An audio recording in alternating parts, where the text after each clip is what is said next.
잠시 나누겠습니다. 우리 안에 일어나는 그런 싸움이다, 이렇게 이해하시면 될 것 같아요. 여러분, 코로나나 독감에 잘 걸리는 계절이 돌아왔습니다. 여러분 모두 건강관리 잘 하시기를 부탁드립니다. 코로나나 독감에 걸리게 되면 무증상 감염이 있지만 대부분 증상이 나타나죠. 그 증상 중에서 가장 보편적인 증상이 있는데 그게 뭐냐면 바로 열이 발생한다는 것입니다. 그래서 코로나19를 진단할 때 열을 재는 것, 37.5도 이상이 되면 코로나를 의심했지 않습니까? 다 일리가 있는 것이죠. 왜 열이 발생할까요? 열이 발생하면 굉장히 고통스럽습니다. 왜 열이 발생할까요? 의학적으로 보면 코로나 바이러스와 독감 바이러스와 몸의 면역 체계가 전쟁을 시작했기 때문에. 그러면 열의 원인이 몸의 면역 체계 때문인가요? 우리 그렇게 말할 수는 없습니다. 바이러스가 문제죠. 바이러스가 혹은 박테리아가 우리 몸에 열을 발생시키는 원인이라고 할 수가 있습니다. 오늘 성경 본문은 사람 안에 일어나는 치열한 이 싸움에 관한 자서전적인 진술입니다. 우리 몸 안에 일어나는 그런 싸움에 대한 것이 아니라 우리의 영혼에, 우리 자아에, 자아라는 개념을 우리 아이들이 이해할지 모르겠지만 그런 개념이 있잖아요. 우리의 자아, 또 우리 영혼에 일어나는 치열한 싸움에 관한 바울의 자서전적인 그러한 진술이에요. 바울은 지금까지 일반적인 교리에 대해서 이야기하다가 이제 자신에 대한 이야기를 하고 있는 거예요. 자신 안에 분열된 두 세력이 있다는 겁니다. 그리고 이 세력 간에 치열한 갈등과 싸움이 있다고 말하고 있어요. 이 싸움이 얼마나 치열하든지 자신의 자아가, 원래는 자아가 하나잖아요. 의지도 하나인데. 근데 자신의 자아와 의지가 분열되는 느낌을 가질 정도로 이 싸움이 치열하다는 거죠. 그래서 내가 원하는 것을 내가 해야 되는데 내가 원하는 것을 하지 못하고 다른 세력이 나를 악한 곳으로 끌고 간다. 이런 표현을 하고 있지 않습니까? 그래서 사도 바울은 자신의 자아가 악한 세력에 더 이끌리는 것을 자기가 지금 보고 있다는 거예요. 여러분들은 어떠신가요? 이 바울의 자서전적인 실존적인 이러한 고백 혹은 이 말씀에 여러분들의 경험과 어떻게 일치하나요? 신학적으로 보면 이 나, 오늘 로마서 7장에 나와 있는 이 나가 누구인지에 대한 논쟁이 계속 있어 왔어요. 이 나가 예수님을 믿기 전에 바울인지 아니면 예수님을 믿고 난 이후에 바울인지에 대해서 신학자들 안에 의견이 조금 나뉘어져 있습니다. 그러나 오늘 그 논쟁을 다루는 것은 이 설교 시간의 주 목적이 아닙니다. 다만 그 주장 둘 다 일리가 있어요. 이 두 주장에 공통되는 메시지 한 3가지 정도 이 시간 나누기 원합니다. 먼저 첫 번째로 이 내적 갈등, 이 영혼의 싸움의 원인이 무엇일까요? 코로나 바이러스일까요? 그것이 아니고 바로 죄입니다. 죄. 영어로는 SIN. 이 죄가 바로 원인이에요. 자, 16절, 17절에 우리에게 그것을 잘 보여주고 있는데 우리 같이 다시 한번 읽어보겠습니다. 16절, 17절 시작. 만일 내가 원하지 아니하는 그것을 행하면 내가 이로써 율법이 선한 것을 시인하노니 이제는 그것을 행하는 자가 내가 아니요 내 속에 거하는 죄니라. 22절, 23절도 읽겠습니다. 시작. 내 속사람으로는 하나님의 법을 즐거워하되 내 지체 속에서 한 다른 법이 내 마음의 법과 싸워 내 지체 속에 있는 죄의 법으로 나를 사로잡는 것을 보는도다. 오늘 바울의 전하는 말씀에 의하면, 성경 말씀에 의하면 이 내적 갈등의 원인은 뭡니까? 율법이 아니에요. 율법을 몰랐더라면 모르는 게 약이라고. 그죠? 주일 성수 안 하는 거, 그거에 대해서 별로 이렇게 개념이 없었잖아요. 근데 우리가 율법을 알아요. 주일 성수에 대해서 알게 됐어요. 그러니까 주일날 어떤 결정을 해야 할지에 대해서 갈등합니다. 그러나 그것은 잘못된 판단이에요. 율법 때문에 이런 갈등이 생긴 것이 아니라 바로 신자들, 그러니까 심지어 예수 믿는 사람들 안에도 내주하고 있는, 자리 잡고 있는 죄가 문제라는 것입니다. 자, 20절도 그것을 우리에게 보여줘요. 20절 말씀 같이 읽어보겠습니다. 시작. 만일 내가 원하는지 아니하는 것을 하면 이를 행하는 자가 내가 아니요 내 속에 거하는 죄니라. 내 속에 거하는 죄. 바울이 지금 자신 안에 죄가 거하고 있다는 거예요. 그러므로 이 분열된 자아의 원인은 저와 여러분 안에 내주하고 있는, 이 내주란 말도 좀 어려운 말이죠. 그러니까 우리 안에 남아있다는 거예요. 남아있는 뿌리 깊은 죄성과 죄에 대한 행동들, 이것이 바로 이 내적 갈등의 원인이라고 하는 것입니다. 여러분 기억하십시오. 우리가 예수를 믿어도 우리 안에 그 죄된 본성이 남아있어요. 그걸 사도 바울이 뭐라 그러냐면 내 속에 거하는 죄다, 이렇게 표현하고 있어요. 행동으로 나타나지 않았을 뿐이지 그 잠재성이 다 우리에게 있는 겁니다. 신자가, 예수 믿는 사람들이 성령으로 충만할 때는 이것들이 우리의 자아 안에서 잠을 자고 있어요. 하지만 이 죄는 늘 반등의 기회를 틈틈이 노리고 있습니다. 모든 사람을 위한 로마서의 저자 톰 나이트는 이 죄의 본성에 대해서 이렇게 말합니다. 죄는 하나님의 창조의 본질적으로 거스르는 하나의 힘이다. 죄는 개념이 아닌 거예요. 기독교인들이 어떤 메시지를 주입시키려고 만들어낸 개념이 아닙니다. 힘이에요. 힘이 있어요. 강력해요. 오늘 바울이 어떤 사람입니까? 정말 성령 충만한 목회자 중에 목회자 아닙니까? 그도 이렇게 이야기할 정도라면 여러분, 죄의 힘을 얕보면 안 돼요. 그 죄를 이렇게 쉽게 막 허용하고 괜찮겠지 뭐, 그럼 곤란해요.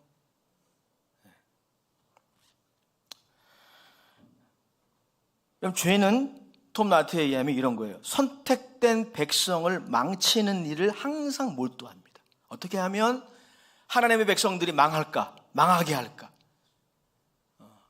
하나님의 백성들의 그 어떤 경영하는 일들을 포도원이라고 비유를 한다면 그 포도원을 망치는 주범은 누구냐? 작은 여우예요. 그래서 아가서에 보면 포도원을 망치는 작은 여우를 잡으라 그랬어요.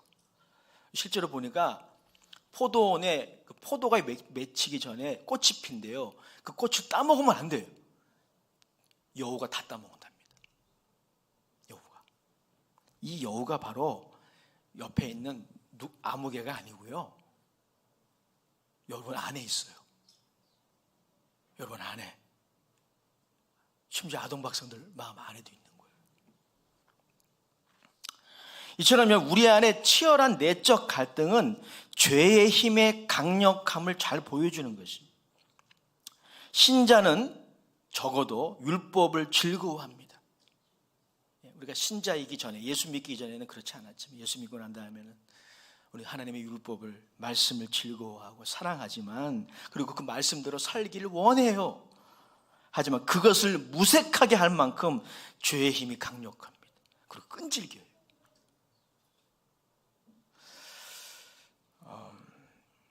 그래서 바울은 우리의 도덕적 실패의 탓을 율법에 돌리면 안 된다고 역설합니다. 즉, 우리의 주적이 율법이 아니에요. 우리의 주적이 우리 옆에 있는 사람이 아니에요. 우리의 주적은 아주 가까이 있어요. 우리 안에 있습니다. 죄가 우리의 주적이에요. 김정은도 아니고 푸틴도 아닙니다. 사실은 16절 보세요. 16절 같이 읽어보겠습니다. 시작. 만일 내가 원하지 아니하는 그것을 행하면 내가 이로써 율법이 선한 것을 시인하노니. 17절. 이제는 그것을 행하는 자가 내가 아니요 내 속에 거하는 죄니라. 우리의 실패의 경험은 율법의 선함을 간접적으로 드러냅니다. 다시 말씀드립니다. 죄가 원수예요. 기회를 엿보고 포도밭의 여우처럼 포도원을 망가뜨리는 이 죄된 본성이 우리 안에 있어요. 교회 바깥에만 있는 게 아니에요. 교회 바깥은 말할 나이가 없어요. 성도들 공동체 바깥은 말할 나이도 없어요. 우리 안에도 있어요. 그래서 성찬하는 거예요. 여러분 안에 있어요. 그걸 봐야 돼요. 그걸 먼저 봐야 돼요. 그걸 먼저 보고 그 원수를 작살내야 돼요. 여러분, 죄는 우리가 절제하지 않을 때, 그리고 교만할 때 기회를 포착합니다. 우리에게 침투해서 우리 내면의 갈등을 일으키고, 그리고 공동체의 분쟁을 유발합니다. 일부 예배 때는 제가 인용하지 않았지만 야고보서 4장 1절 이하에 보게 되면 바로 이 죄와 죄의 정욕, 이 탐심이 분쟁의 원인이라고 잘 보여주고 있어요. 제가 읽어드릴게요. 야고보서 4장 1절입니다. 너희 중에 싸움이 어디로부터, 다툼이 어디로부터 나느냐? 너희 지체 중에 싸우는 정욕으로부터 나는 것이 아니냐? 여러분 안에 침투해서 여러분들에게 싸움을 걸어서 이런 내적 갈등에 빠지게 하는 게 누구냐? 목사님이 아니라, 장로님이 아니라, 안수집사님이 아니라, 권사님이 아니라, 엄마 아빠가 아니에요. 정욕입니다. 죄예요. 죄된 본성이 싸움을 거는 겁니다.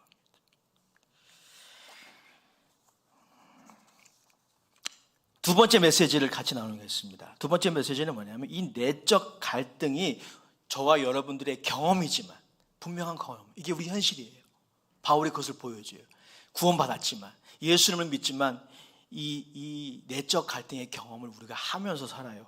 하지만 이 내적 갈등이 이상적인 상태는 아니라고 하는 것이 본문의 두 번째 메시지입니다. 24절 말씀 같이 읽어보겠습니다. 24절 시작. 오라 나는 곤고한 사람이로다. 이 사망의 몸에서 누가 나를 건져내리라. 여러분, 열이 38도 39도가 되는데 그게 정상적인 상태일까요? 빨리 열을 내려요. 우리 인생에 광야 학교라는 게 있다고 그러잖아요. 광야를 걷는 과정이 우리 인생에 있지만 광야는 이상적인 장소는 아닙니다. 지나가야 되는 거예요. 마찬가지. 이러한 내적 갈등이 우리에게도 존재하지만 이 내적 갈등이 이상적인 상태는 아닙니다. 그러므로 이 내적 갈등의 상태 자체를 원하거나 추구할 필요가 없습니다. 즉 여기에 안주해서는 안 돼요.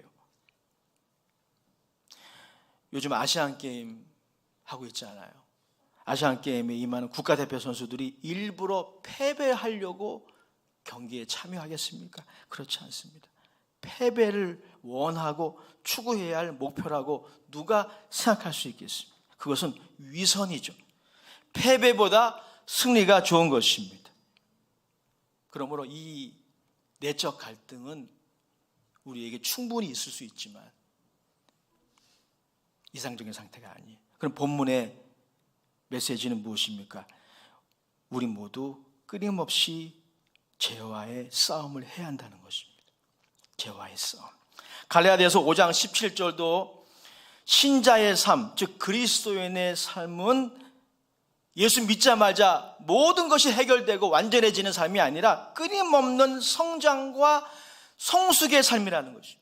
여러분, 성장하기 위해서는, 성숙하기 위해서는 반드시 뭐가 있습니까? 진통이 있어요. 혹시 우리 아동학생들, 중고등학생들 성장통 경험해 보셨어요? 저는 옛날에 고등학교 때 잠을 자는데 갑자기 이 장단지에 견딜 수 없는 통증이 오는 거예요. 잠에 깨는 거예요. 제가 그걸 이해를 못했어요. 그래서 혹시 이게 암이 아닌가? 근데 여쭤보니까 성장통이래요. 근육이 늘어나니까, 키가 크면서. 여러분, 맞습니다. 우리 예수 믿는 순간에 갑자기 천사로 바뀌고, 예수 믿는 순간에 하나님을 아는 지식이 100%까지 이루고 이러지 않아요. 그리스도인의 삶은 끊임없는 성장의 삶이에요. 성숙의 삶입니다. 그 과정에 반드시 뭐가 있습니까? 싸움이 있어요. 싸움. 우리는 이 내적 갈등을 극복하기 위해서 싸워야 한다는 것입니다. 싸워야 돼. 때로는 실패를 경험하기도 합니다. 이것이 신자의 현실이에요. 이것이 바울이 경험한 바고 우리가 경험하고 있는 거예요.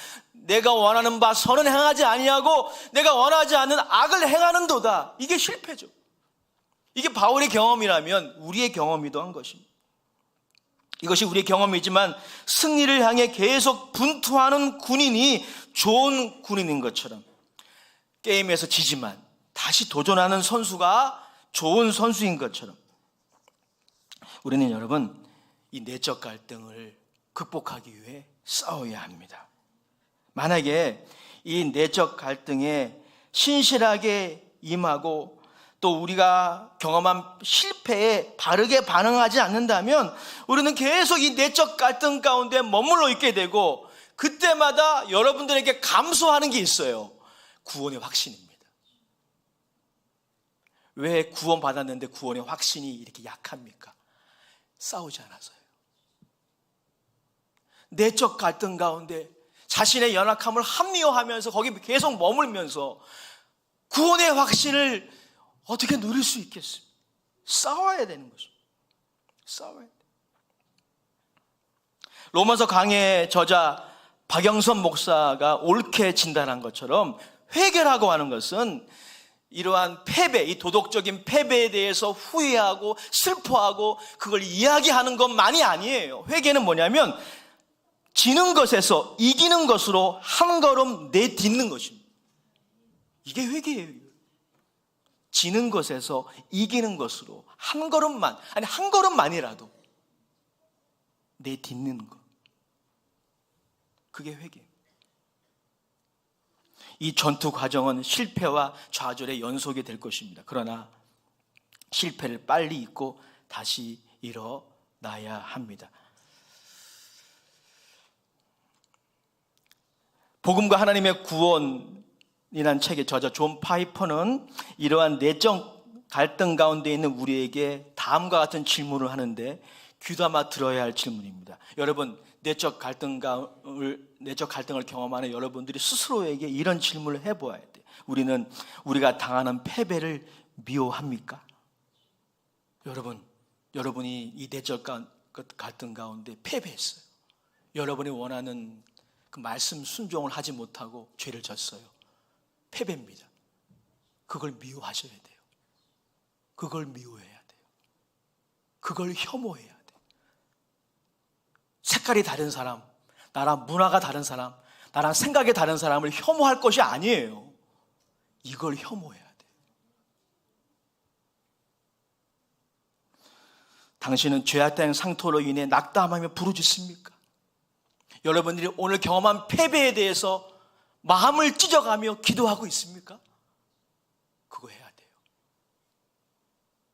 그리고 그리스도와 그분의 의를 바라봅니까? 예수님이 십자가에서 이루신 것을 바라보고 그 앞으로 나갑니까? 그렇게 해야 된다는 거죠. 죄를 고백하며 회개하고 사단을 거부하고 우리의 얼굴을 갈보리에 높이 달리신 예수님을 바라보고 있습니까? 그렇게 하라는 것입니다. 이것이 오늘 본문의 두 번째 메시지예요. 자, 세 번째 메시지를 함께 나누겠습니다. 따라갑시다. 죄의 힘에서 우리를 해방시키는 것은 예수님밖에 없습니다. 아멘. 24절 말씀 다 같이 읽고 24절 25절 같이 읽어요. 시작. 오라 나는 공고한 사람이로다.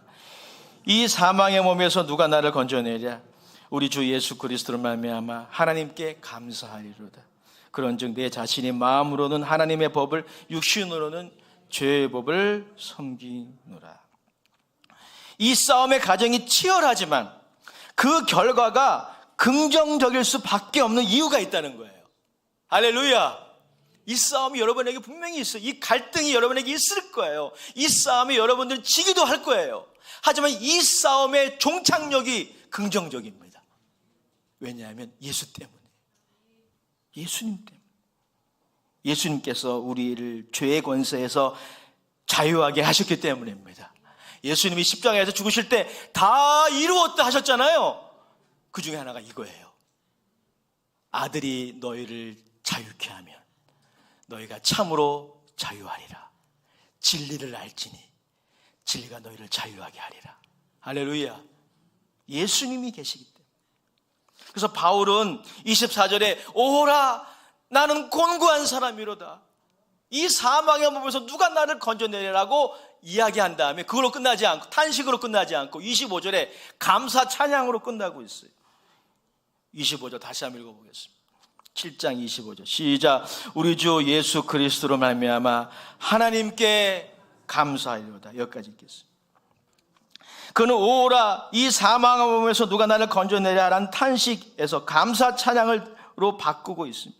즉 이러한 내적 갈등을 통해 우리의 육신 안에 남아있는 이 남아있는 죄의 힘이 아무리 강력하고 끈질기고 그리고 기만적이어도 아주 속임수에 능해요. 죄는 포장을 잘해.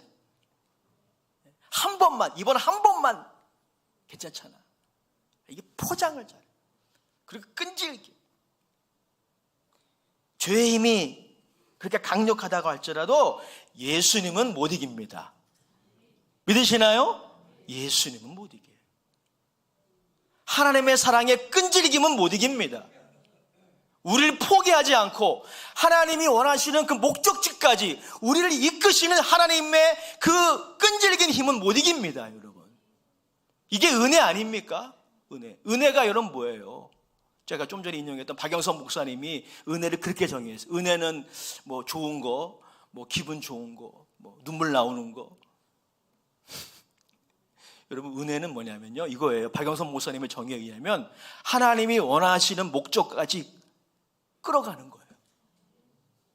여기까지. 지금은 한참 멀었어. 하나님이 원하시는 수준에 비춰보면 한참 멀었어. 하지만 하나님이 그 수준까지 이끄시겠다는 거예요. 포기하지 않고. 포기하지 않는 하나님의 사랑이 은혜예요. 아무리 죄의 힘이 강력해도요, 그 은혜는 못 이깁니다. 그게 로마서의 주제 아닙니까? 여러분 예수님이 우리의 의가 되시잖아요. 그게 로마서의 주제잖아요. 만약에 우리의 율법 순종과 우리가 주일 성수를 잘하고 11조를 잘 내고 너무 중요한 것인데 오해하지 마세요. 중요하지 않다는 게 아닙니다. 근데 이런 율법 순종과 말씀 순종이 우리가 하나님 앞에 설 수 있는 어떤 근거가 된다면 여러분 우리 인생은 너무 비관적일 수밖에 없어요. 우리 인생은 너무 어두워요. 왜요? 우리는 그렇게 살지 못하니까. 예수님이 산상수훈에서 우리에게 말씀하신 원수까지도 사랑하라고 하는 그 높은 수준에 비춰보세요. 만약에 우리의 그러한 행함에 의지하여 우리가 하나님 앞에 설 수 있다면 참 저야말로 불쌍한 목사하고 여러분도 불쌍한 분인 거예요. 그런데 여러분 로마서는 뭐라고 말해요? 우리가 하나님 앞에 설 수 있는 근거는 딱 하나밖에 없어요. 예수밖에 없네. 나의 죄를 씻기는 예수의 피밖에 없네. 다시 성케하게도 예수의 피밖에 없네. 교회 장례 예배가 시작이 됐는데 저는 장례 예배 설교를 할 때마다 저 자신의 은혜를 많이 받습니다. 장례 예배 설교를 할 때마다 인생의 본질적인 이 부분을 다시 깨닫게 돼요. 예수 공로 아니면 우리 하나님 앞에 설 수 없다는 거. 그 예수 공로를 믿는 그 믿음 아니면요, 누가 하나님 앞에 설 수 있겠어요? 이거를 평상시에 우리가 망각하면서 하는 거예요. 그래서 아웅다웅 싸우는 겁니다. 이걸 잃어버리니까 우리가 이 시간 이렇게 하나님 앞에 예배하고 우리의 예배가 받아들여질 수 있는 그 근거가 뭔지 아세요? 예수님이에요. 아멘 3번밖에 안 하시네. 예수예요, 예수. 주 예수보다 더 귀한 귀한 분은 없네, 예수밖에는 없네. 여러분의 고백이십니까? 그렇습니다. 이것이 로마서 전체의 주제이기도 합니다. 사람이 하나님 앞에 의롭다 인정을 받고 또한 실제로 의로워지는 이 생생한 경험은 오직 예수 그리스도를 통해 우리에게 거저 수여하시는 하나님의 의를 통해서만 가능한 거예요. 그러하기에 우리의 싸움이 때론 치열해도 우리의 싸움의 끝은 긍정적입니다. 예수님 때문에 승리할 거예요. 히브리서 10장 39절에 그래서 히브리서의 저자는 이렇게 말하고 있습니다. 같이 읽어보겠습니다. 시작. 우리는 뒤로 물러가 멸망할 자가 아니요 오직 영혼을 구원함에 이르는 믿음을 가진 자니라. 아멘. 따라합시다. 승리는 예수님을 통해 나에게 임할 것입니다. 할렐루야. 그럼 우리가 싸워야 되는 거예요. 이 세 가지 메시지를 이제 요약을 해서 적용해 보겠습니다. 그러므로 혹시 여러분 죄와 싸우다가 실패했습니까? 어떤 종류의 죄든 이런 죄와 싸우다가 실패했습니까? 그것 때문에 죄책이 생기고 또 그 죄책을 뭔가 만회해 보려고 우리의 의가 막 상승하는, 이게 참 우리의 모순이에요. 이게. 그래서 우리는 어떻습니까? 자신이 실패할 수 있는 존재임에도 불구하고 그걸 잊어버려요. 자신도 이 내적 갈등에서 실패함에도 불구하고 남을 쉽게 판단합니다. 이게 자신 안에 있는 죄책을 예수의 피로 해결하지 않고 자기 의로 덮으려고 할 때 나타나는 현상이에요. 이건 그릇된 완전주의입니다. 여러분 그렇지 않아요. 우리는 실패하는 존재예요. 실패하는 존재, 또 실패할 수 있는 존재입니다. 동시에 사도 바울은 우리에게 무엇을 요청합니까? 그러한 실패에 안주해 있지 말라는 것입니다. 우리에게는 정직함과 겸손함과 솔직함이 다 필요하다고 하는 것입니다. 혹자의 표현처럼 우리는 이 신앙생활의 여정에서 교만과 절망 사이에서 균형을 잡아야 돼요. 냉정과 열정 사이라는 영화 제목이 있는 것처럼 교만과 절망 사이에서 자기 의를 신뢰함으로 교만에 빠지지도 말아야 되고, 그리고 죄를 졌다고 절망하면 안 돼요. 예수님의 십자가로 나가십시오. 그분이 기다리고 계셔요. 그분이 다 용서하시고, 그분 앞에 끝까지 안 나가는 게 그게 성령 해방죄입니다. 성령님은 그렇게 십자가로 우리를 계속 이끌어 주시고 하나님이 원하시는 그 목적까지 우리를 끌어당기시는데 그걸 끝까지 저항하면 가능성이 없는 것입니다. 우리에게 이러한 갈등이 있음에 감사합시다. 갈등이 있다는 건 살아있다는 거예요. 그리고 시험에 들지 않기 위해 깨어 기도해야 합니다. 다시 한번 말씀드립니다. 우리가 싸워야 할 경쟁 상대는 우리 옆에 교우들이 아닙니다. 장로님이 아니고 안수집사님이 아니고 권사님들이 아니고 우리 친구들이 아니에요. 우리가 싸워야 할 진정한 경쟁 대상은 우리 자신이에요. 우리 자신 안에 남아있는 우리의 주적, 죄가 우리의 경쟁 상대입니다. 거기에 겨냥하셔야 돼요. 여러분의 총에, 이걸 트리거라 그러죠. 여러분의 방아쇠를 그 죄에 조준하시기를 축복합니다. 또한 여러분, 예수님이 우리를 죄의 힘에서 해방시키는 유일한 분이라면 여러분, 이 싸움에서 이기는 정말 좋은 길 한 가지를 말씀드릴게요. 그건 뭐냐면요, 이 예수님과 풍성한 교제를 가지는 것입니다. 예수님이 이 길이기 때문에, 승리의 길이기 때문에 이 예수님과 더욱 풍성한 교제를 나누고, 그리고 주님과의 교제 가운데 만족을 누릴 때 승리가 이루어지는 것입니다. 결론입니다. 우리에게 본문은 위로와 도전이 됩니다. 우리 아동부 학생들 정말 훌륭합니다. 우리 선생님도 너무 감사해요. 우리에게 이 본문은 두 가지를 줘요. 위로와 도전을 줍니다. 먼저 내적 갈등, 분열된 자아 속에 안주하고 있는 우리들에게 본문은 치열하게 싸울 것을 도전합니다. 분열된 자아와 의지를 정당화하고 그 안에 거주해서는 안 된다는 것입니다. 동시에 이 본문은 우리에게 큰 위로를 줍니다.